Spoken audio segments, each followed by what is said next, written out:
Well, I'm joined now by the former Immigration Minister and Liberal frontbencher, Kevin Andrews. Mr Andrews, thank you for joining us. I can understand the need for shadow cabinet confidentiality, but surely this is something that needs to be cleared up one way or the other. You were there, I assume, in the shadow cabinet meeting. Did Scott Morrison suggest that the coalition capitalise on anti-Muslim sentiment? The construction that's been put on what Scott's contributions to shadow cabinet are really mischievous. You know, if the media are just going to rely on gossip about what may or may not have been said in shadow cabinet, we've come down to a fairly low level. The reality is that we support a non-discriminatory immigration policy. We were the party that stepped away from the White Australia policy when the Labor Party was still supporting it. Non-discriminatory immigration policy is our policy, and it will always be. So what was he trying to suggest then in that meeting? Well, I'm not going to go into what was said or not said in any particular meeting. You know the rules about that, David. But, you know, reliance on gossip for a newspaper story and the continuing media circus about this, it's really quite trivial when there are real issues that ought to be discussed. But this gossip is clearly damaging, and it's a pretty... it's a very strong suggestion to say that this was something brought up in shadow cabinet. Surely that can be denied if it's not right. Well, as I said, what Scott said today, what Tony Abbott said, what I presume other colleagues are saying is that our policy is one of non-discriminatory immigration. Now, that doesn't mean that that's the only issue that has to be addressed in this whole area of immigration. There are a whole range of issues ranging from the government's failed asylum seeker policy right through to treatment of refugees, etc. They're real issues that need to be addressed, rather than, as I said, this circus about gossip about what might have been said in shadow cabinet. Now, the suggestion is that it's not just talking about immigration, but integration of Muslims in Australian society. You've raised before some concerns about Muslim enclaves, whether they're integrating or not. What is your view on this? The great achievement of Australia is that we've balanced diversity with integration. Yes, it's great that we have diversity from people from so many different countries around the world who can celebrate their own cultural backgrounds. But we also know that the achievement of Australia has been to integrate people into a socially cohesive society. That's what I think the majority of Australians want, that balance between diversity and integration, and that's what all of us are being saying in various ways. And is that happening or not happening? I think it's happening better in some parts of the country than the other, but we always have to ensure that we are getting the balance right. I think the warning that came from David Cameron in the UK last week and from others in Europe, such as Angela Merkel and Nicolas Sarkozy, is that if you don't get it right, if you don't have that balance of diversity and integration, then you will have problems into the future. Now, Australia has avoided that, and we should continue to avoid it, and we will do that by keeping the balance right. And do you believe where there is an issue here, it's particularly being seen with Muslim communities more so than say Jewish or other communities? Well, I'm not getting into what communities there are in different parts. The history of immigration to Australia has been a history of not just people arriving here, but their appropriate settlement within the community. We know that when people come, they tend to congregate commonly in areas together, and that's something which is very natural and happens probably in all parts of the world. But we also know that in Australia, people have then integrated more diffusely into the general Australian community. They've said that we are Australians wherever we came from, and I think that's been the great achievement of Australia. So that's what we're on about.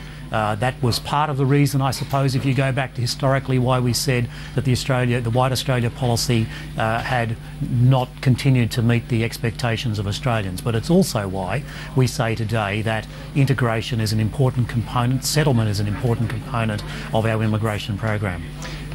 What about the issue of multiculturalism that the government is putting back on the agenda? I'm sure you would have seen the Minister Chris Bowen's speech, or elements of it, last night, where he said this is something that multiculturalism is something that needs more promotion. Do you agree with that? Do you support multiculturalism?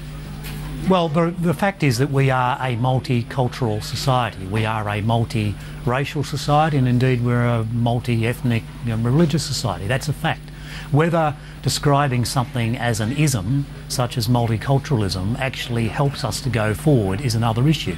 And very significant people, such as the late Professor Jerzy Srebritski, who was called the father of multiculturalism in Australia, or more recently people like Sir James Gobbo from the Australian Multicultural Foundation, have said that the word multiculturalism actually doesn't achieve anything these days, and we ought to move beyond that. So frankly, we are a multiracial society, that's true, but the great achievement is this balance of diversity and integration, and if we can continue to balance that into the future, which is what the Liberal Party and the National Party is about, then we will continue to have a harmonious, socially cohesive society. Yes, but when you talk about that cohesion and that integration and the importance of integration, as you know, there are, well, some, and certainly in One Nation, some of this has emanated from suggestions that the Muslim Australians aren't integrating. Do you have any sympathy with that, or do you acknowledge that some in the Liberal Party have sympathy with that?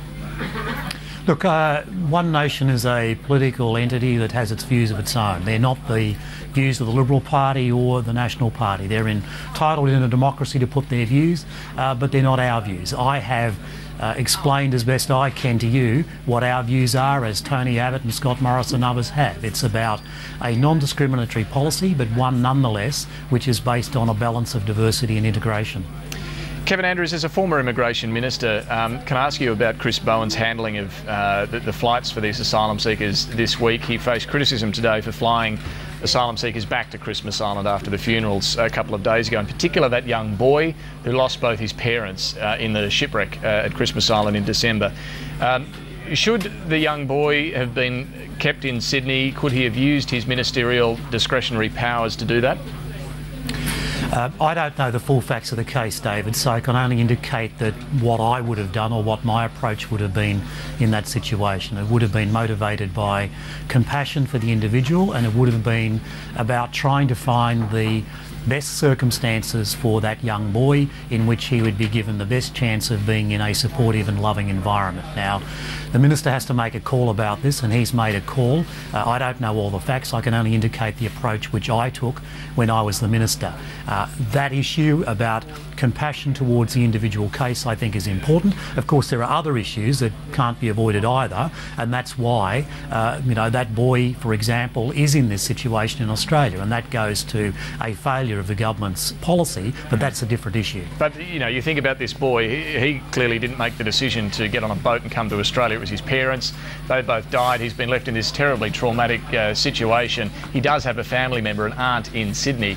Surely it'd make sense for him to be there rather than being sent back to the place where all this trauma was inflicted, Christmas Island. Yeah, as I said, David, there are two issues here. One is how you respond to the individual case, and there are many cases such as these that come before an immigration minister, and I believe it ought to be surrounded with compassion, and it ought to be about what's going to be the best outcome for that individual. That's one issue. There's another issue about this whole policy as to why we've got, what is it, more than 1,000 children in detention.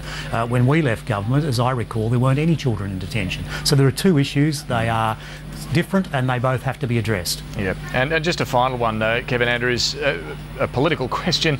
2 weeks in a row we've had some leaks out of Shadow Cabinet, the ones about Scott Morrison today, and last week about Tony Abbott's spending cuts. Are you worried about the leaking going on and the tensions amongst your senior colleagues?